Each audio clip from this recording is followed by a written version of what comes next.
وأنه هو أمات وأحيا، وأنه خلق الزوجين الذكر والأنثى من نطفة إذا تمنى، وأن عليه النشأة الأخرى،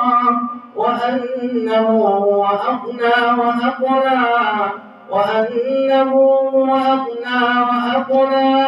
وأنه هو رب الشعرى، وأنه أهلك عادا الأولى